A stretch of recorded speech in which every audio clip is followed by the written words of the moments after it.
মগবাজার আদ্দিন হাসপাতালে ৬ জনের মৃত্যুর ঘটনায় নিহতের প্রত্যেক পরিবারকে ১ কোটি টাকা ক্ষতিপূরণ দাবি করে হাইকোর্টে রিট করেছেন এক আইনজীবী। সকালে হাইকোর্টের বিচারিক রাজিক আল জলিল এবং দেবাশিস রায় চৌধুরীর দ্বৈত বেঞ্চে এই রিট করেন ইউনুস আলী আকন্দ। রিটে একটি উচ্চ পর্যায়ের বিচার বিভাগীয় তদন্ত কমিটি গঠনের আবেদন জানান তিনি। সোমবার রিটের শুনানি হতে পারে বলে এই আইনজীবী জানিয়েছেন। তার অভিযোগ, এই তদন্ত কমিটির মাধ্যমে ঘটনা ধামাচাপা দেওয়া হয়েছে। তার দাবি, এই ঘটনায় হাসপাতাল কর্তৃপক্ষের গাফিলতি রয়েছে। হাসপাতালটি রাজুকের বিল্ডিং কোড মেনে নির্মাণ করা হয়েছে কিনা তা নিয়েও তিনি প্রশ্ন তোলেন। তদন্ত প্রতিবেদনের আগে প্রাথমিকভাবে ক্ষতিগ্রস্ত পরিবারকে ২০ লাখ টাকা দেওয়ার দাবি করা হয় রিটে।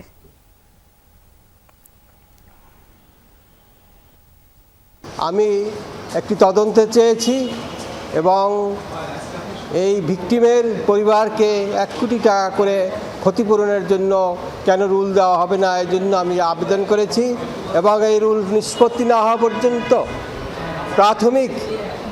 প্রাথমিকভাবে ২০ লাখ টাকা করে প্রত্যেককে ক্ষতিপূরণ দেওয়ার জন্য আমি আবেদন করেছি।